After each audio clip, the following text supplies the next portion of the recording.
What would you do if something you invented went viral? Like 400 million views viral. Today's guest, Carolyn Heyman, the creator behind Conrad the Unicorn, America's favorite balloon costume, learned the hard way that when the internet blows up your work, everyone suddenly wants to copy it. In this episode, she breaks down the real problem most creators never think about: protecting your intellectual property. How do you protect your design? Should you trademark? And what happens when people use your work without permission?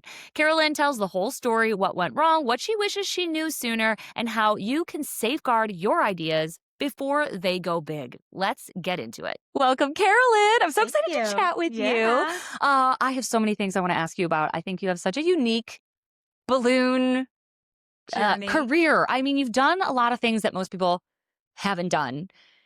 Conrad the Unicorn, America's Got Talent, Kits and Michaels. You travel all over the world. First, let's kick it off with an introduction, though. Who are you? And tell us a little bit about your business. Awesome. Carolyn Heyman from Pop Designs and Conrad the Unicorn. And I've been doing balloons for, I want to say 19 years. Was when I started twisting and then moved into the decorating world a little bit more, specializing mostly in balloon costumes. And one thing that a lot of people don't know about me is that my business is really just part-time. Yeah. So yeah, not And full-time. you were one of the first people I learned from. And it was, it was like the moment that Conrad, well, no, you did him at a convention. Yes. And then, but I remember on my birthday, I got to get inside Conrad the Yes. Unicorn. And I will put, in the video version of this, I will put a picture of Conrad in Awesome. case someone lives under the rock I and think doesn't. you were turning 30, right? Back then? Yeah. No. 20. No, maybe 30. Was it Yeah. my 30th birthday? Yeah. It was that long ago? Birthday. It was 10 years Oh my ago. gosh, that's crazy. Conrad's birthday's coming up. Yeah, so you invented this like climb inside balloon costume out of links. And like, what happened? You broke the internet. Do you want to know the whole story of Yes. how Conrad came Yes. to be? Okay, so His origin story. So the origin story of my interest in balloon costumes was that I was at a little convention in Arkansas. We were snowed and iced in for a number of days. There were, I think, about 15 people there. Okay. And Robbie Furman was hosting us, and he had brought all the balloons, and he was big into linking. So he started making a costume. I'd never seen or heard of a balloon costume. And he made a minion. And at the end of making this thing, we all participated. He said, "Who wants to get into it?" And nobody did. And I was like, "I'll try it." So I got in. It was like little boots and then something that goes over your head. And I started bouncing around in it as soon as I got inside. And I was not intimidated at all because you couldn't see my face. And I was jumping around and everybody was laughing. And I was like, this is amazing. Yeah. I would do anything for a laugh, but like I loved the anonymity of it. So after that, we had a Twist and Shout balloon convention coming up, and I knew I was interested in costumes because the previous year, Glenn LaValle and I were sitting in the audience as there were only 3 costumes, and we thought, everyone up there is an award-winning balloon artist now. What are we thinking? And I think everybody had the same idea because there were so many costumes that year. Okay. So I designed my own costume. Is this too much information? No, I love Okay. it. I love I it. designed my own costume, which was a lobster.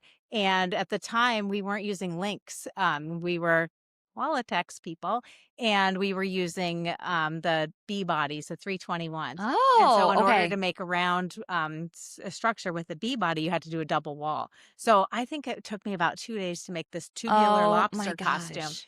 And it had like arms and things that came off the sides. And And how many years ago was that? this was about 12 years ago. It was whatever year Twist and Shout was in Rochester, New York. So But I think it's about 12 or 13 years. Pretty recently, when you think of how much the balloons themselves have changed since then. Yes, yes. So there were links available, but it just wasn't really so much out there. So I made the lobster costume, and in the competition, I could hardly see on stage. I had my arms inside of the tube. I was trapped in there and almost fell off the stage. And when the awards came up, I did not place first, second, or third. And so I was like, well, that was super fun. So I went home and I did a parade. And when I was making the lobster costume, I said to my husband, just wish I could move my arms around, or no, I wish I could see out of this thing. And he said, why don't you just put a hole in the face and then see out of it? And I was like, you can't do that. Then people would look at your face. And he said, no, just make it with the mouth. So I did that. And then I was like, if only I could have my arms freed. And he said, well, why don't you just put 2 holes in the sides? And I was like, you can't. Oh, wait. Okay. So this guy who has no interest in balloons, basically gave me my freedom in it. And as soon as I stepped onto the parade route, I had like the ability to see where I was going, to jump around like a maniac, and people were losing their minds. So I had made that improvement. Then the next year went back to Twist and Shout, same thing, made a tubular costume I could see out of. It was a tiki man, and lost to like SpongeBob, which kind Okay. of did make me a little annoyed.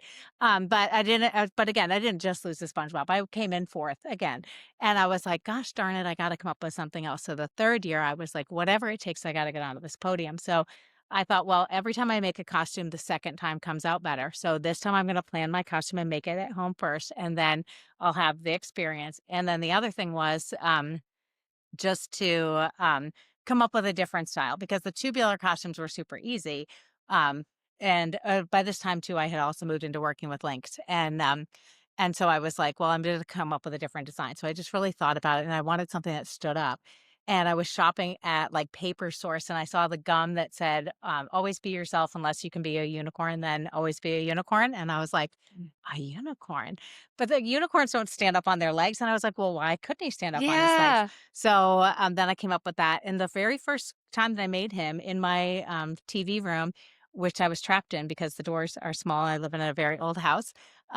So I made him. He looks very similar except for the hair. Okay. And I only had 360s for the hair. And I thought, what am I doing? What is this going to be? And I was leaving for the convention.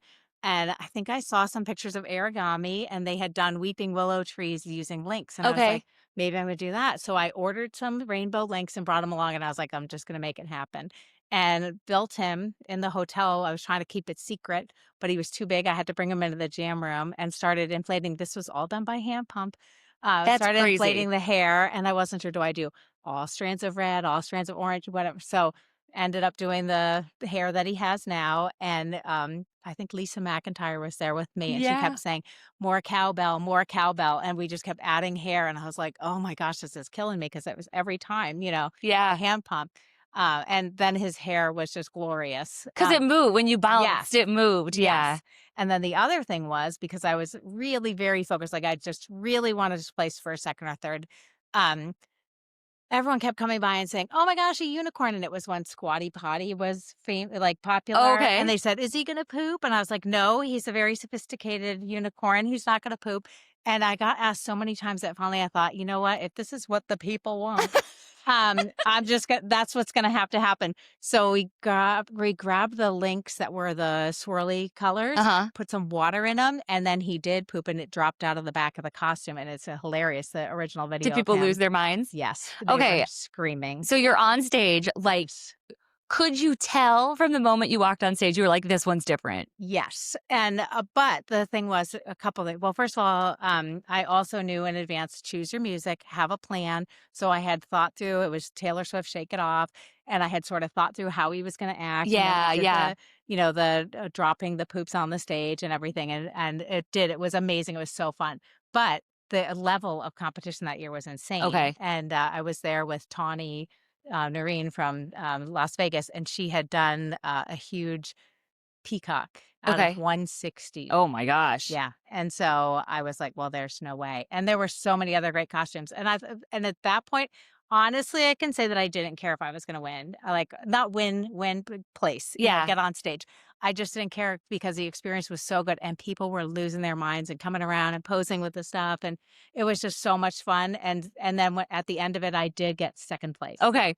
I was shocked. It was Well, amazing. I mean, so many great points in there. And I wonder, we can do a little Yeah, sidebar here, sure. because competition was my way to teaching. Yes. And I do get asked sometimes, people are like, how do you get on the radar? How do you like get these jobs? How do you get invited? And it's like, yeah, there's no like job application. You kind of just have to like be seen or do. So like I did competitions too at Float, and that led to my first teaching opportunity. Mhm. And I also prepared a lot. And I think that was the biggest difference. I was not the most talented person there. I had practiced my sculptures. I knew what they were going to be. Yeah. And you definitely did that too. You thought Yeah. through it. And Yeah. is that how you started teaching too, or were you teaching before that? No, that was definitely how I can't remember actually. Some of the things that helped me to stand out ahead of time was photography Mm. because Robbie Furman, again, he was a great mentor to me. He was like, you've got to make your pictures look better. So I invested in like lighting, photo backdrops. So Okay. most of my pictures are still to this day on that like turquoise blue Oh, backdrop. yeah. Oh, I remember that. And so it started making everything just looks better. Yeah. It's like that. I mean, now we have Canva background remover, everything else. I mean, you can, but at the time it really did help to make things stand out. And it was Right. like on the Qualitex calendar cover and all that. That was 2016. 2016 was kind of the year when things sort of Okay. started changing a little bit. Yeah. Okay. And then like So. crazy, like viral Well, so online. after Twist and Shout, I couldn't put the video out because it had Taylor Swift music on it, and it was Oh, not gonna okay. so then I'd put, like, terrible music to the background of it. It was, it was very popular and the balloon community was circulating, and Joette was putting together the parade workshop with Tommy and Scott, and I live only 3.5 hours away, but I really wanted to go, but I was like, I'm not paying to go there. Like, my, balloon income supported my habit, and I really couldn't afford to go to multiple conventions, and Joette was like, "Why don't you come out and teach?" And I was like, "What?" So, did go out there. So during the parade workshop, we had 2 Conrad the Unicorns, and, Anais Williams from Anna's Balloon Creations came up to me and she said, "Hey, who's gonna wear the second Conrad?" And I was like, "I don't know." And she said, "Could I do it?" And I was like, "I guess so, sure." So, the night before the parade, we put them on and we were jumping around. We had the Batalic sign in the back because by this time Batalic was sponsoring me for things. And we were jumping around with the Batalic sign, and Joette and Chad Johnson made Mm. like Carolyn Heyman of Pop Designs as we were bringing these 2 Conrad the Unicorns to the parade. And right before I went to bed, I had just like joined Instagram and I like put it up. I think it was Instagram. I just put it up and then went to bed. And the next morning we got up and did the parade. And at the end, Tommy was like, "You're blowing up the internet." And I was like, "What?" And I think it had like 100, it had like a couple thousand views, Yeah. right? But then it did blow up the internet. I mean, to this day, that video has, I think, over 400 million views. That's Yeah, insane. it's something crazy like that. And it's That's been in many insane. outlets. It's not just the same, from the same spot. Yeah. Yeah. But that led to Yeah. kind of the next thing I want to talk to you about. When you have something that goes that popular, that is your work. I mean, like, because the way you even talk about him, you're not like, oh, I made this unicorn Yeah. sculpture. You're like, Oh, I invented he's this Conrad. persona, Yeah. this thing, Yeah. which I don't know how many years later, or you can tell that Yeah. story, but you eventually did trademark Yeah. Conrad the unicorn. So, Yeah. what was your decision to do that based on? I mean, first of all, like that Sunday of the parade to that Monday I was so unprepared. I had absolutely no idea. It was like being thrown into a washing machine or something. How Like I so? just What do felt. you mean? So between getting in my car and leaving Chicago on Sunday morning to getting home, I think my followers on Facebook went from like 5,000 to 40,000. Wow. I could stand in my kitchen and refresh my page and it would go up by several thousand. Like it was insane. And the number of requests and emails and everything else that I was getting, I didn't even know what to do. Yeah. Was And it requests to make Conrad, it or was was it some requests of to be that. It on was like the they morning wanted show? it was just all kinds of different things and just, just how do I make it? How do I get in? Yeah. I couldn't even keep up with it and like I said, it's a part-time job. Yeah. Yeah. So it was kind of a decision of I needed to get either something with my website so that there was more control over it, or I also had a guy call me that was a publicist and he was amazing, and we talked for a couple of days and then I ended up hiring him. Okay. I was going to ask if you worked with a publicist Yeah. because Yeah. I you worked with him for also. like a year and a half. Okay. Okay. So, what were some of his Yeah. suggestions? Well, he was great. First of all, he just took over a lot of my accounts and he just handled a lot of things, which was really nice. He was really good at trying to get the word out about Conrad the Unicorn, and he got me out in LA on their big morning show. KTLA has like a big morning Okay. show, and he was the kind of guy they would say like, "Oh, can you bring her out here and have her make 7 or 8 Halloween costumes for our morning show like on Wednesday?" And he was like, "Yep." And then he would call me and be like, "Oh, I've got you booked on this morning show." And I'd be like, "What? I can't do that." And he was like, "We'll get it done. We'll So, do like, it." were you compensated for all of this? Did Conrad, like, make First, you tons of money, or it was mostly just publicity. Yeah, there was a lot of publicity. Okay. There was money, but it wasn't like I'm not a gajillionaire because of Yeah, yeah, thank you. yeah. Unfortunately, I didn't know about You should YouTube be. and and the monetizing a video. That would have Right. been there. I would be off in the Bahamas now. Um, yeah. So he was like any question that came his way, he was a yes guy, and I'm like oh, I don't know, I don't So he was all confident and just made things happen. And That's so cool. the very first time that he had me come out to LA, I hadn't even met him. He was like, you can just come and stay at my house and because we have to be at the studio at this time and whatever. And I was like, I need a place to build. And he's like, we'll get it. We'll get it. We'll get it. So they were really accommodating. They gave us like this trailer with our names on it. Oh, cool. Um, and we built in there. And I called Anais because she lives in California. And I was like, can you please come help? So she Yeah. also came and stayed at this guy's house. And we all worked. And he's great at making Conrad the Unicorn mane and taking pictures and everything else. And then I think after the show, the next day we had we did have, I think, 8 costumes. After the show, we put Conrad the Unicorn on the roof of his car and drove him over to a shopping center and, did some Oh my publicity gosh. shots and things. And yeah, that was really fun. Cool. And then, Yeah. so the trademarking, did that come So because other people started making Conrad? a little bit of that. And just Will really encouraged me to, protect the design Mm-hmm. and be able to, it should something big come along to be prepared. So I actually have a friend, he's the mayor of our town, and he's happens to be an IP lawyer, Okay. so intellectual property lawyer. And so I worked with him and did trademark it, which was probably a smart idea, Yeah. but didn't make me a lot of friends in the Yeah. balloon. Talk about that. I mean, because it is kind of a fine line of like, well, this is a technique that's universally known now Yeah. versus this is a figure that I created an Yes. entire Yeah. identity around. What I I think there's good and bad things about it. I'm not sorry that I did it. It hasn't really done that much for me per Mm-hmm. se. Like I, unfortunately never got picked up by Disney or Nickelodeon or something. Though that could still happen. Right. My 10-year renewal is coming up and I do plan to renew it.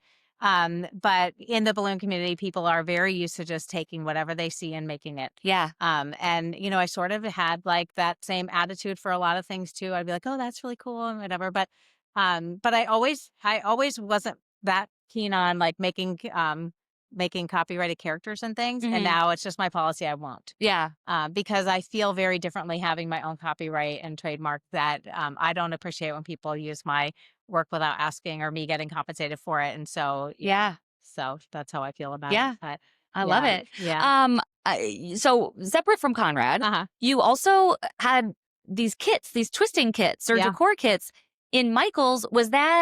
Were you working with this publicist to get that job? Well, I was still working with him at the time and, still getting like lots of emails and inquiries. And one day I got an email from this woman and she was like, oh, I'd love to talk to you about a business collaboration. And when I looked at her return address, it was like at michaels.com. And I was Huh. like, oh. So then I was like, hey, Will, I think you better handle this one. Interesting. Okay, So cool. I had him connect with her. And then it turns out that they have a subsidiary that was in like the Cleveland, Ohio area. Okay. So I was able to go down to Cleveland, Ohio and meet with them. And they had a great team of people. I mean, we had so much fun. And the they were very interested in making kits with step-by-step instructions. And one of my big things was that the reason I didn't like balloons when I learned balloon twisting, like however many years prior at that point, was that all the balloon kits are lousy. Yeah. And they pop and there's the quality. They're like super thin or the Right. balloons like different sizes. Yes. Yeah. And as soon as somebody said to me, you need quality balloons and handed me quality balloons, I could see that it was very different. So I was like, I'm very in on this idea, but I want to make sure that we're using quality balloons. And they were like, oh, no, we can get balloons from China. And I was like, no, I would really like to use Batalic balloons. And so we got in touch with Batalic, and they had been, like I said, a super generous sponsor ever since Conrad the Unicorn walked on the stage the first time.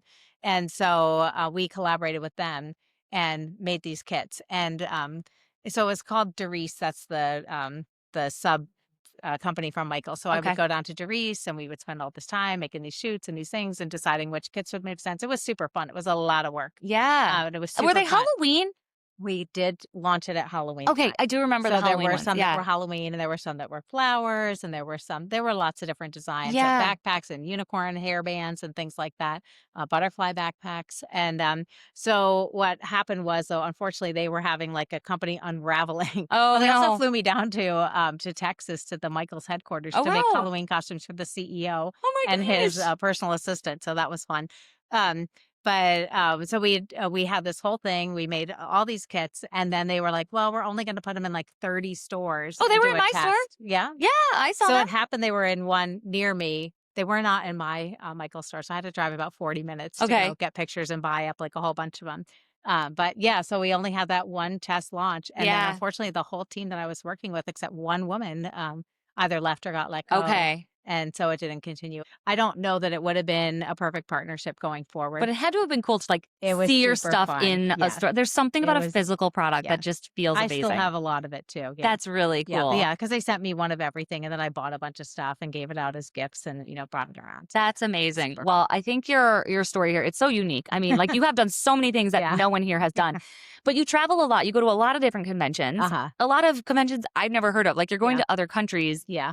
Are you still learning new things? Or what are you looking for in a convention that's worth the time to travel to? I think for sure you can always learn something. It's like I think you call them the golden nuggets or Yeah. whatever. So yeah, I like to go and see how things are done differently, and just some of the people that I've met. So I think it was 2 years ago I went to Nozzle Up in the Netherlands. That was super fun, and it was smaller. I run into Paula a lot. I've got to go down to Colombia and teach at the convention down there. And now the next one on my list is Asia. I really want to go to like a Japanese balloon convention. So Yeah, we'll well, see what I mean, we're at happens. the International Balloon Yeah, I Convention now, know. and two of my favorite classes were the Asian instructors. I Yes. mean, they're just Yes. there were just little things that were done differently, and it was a linking class, and even Yep. you were like, "Oh, like Yep. how are we doing Yeah, this?" the And techniques are different. You learn new things. And then even if you're like, no, I'll never do that, then you might be like, oh, wait, maybe I would do that or try that. yeah, Yeah. what's a tip? Let's end on a tip for listeners who could never fathom going to another country Okay. for a balloon event. What would your Ah. advice be? Well, bring a friend.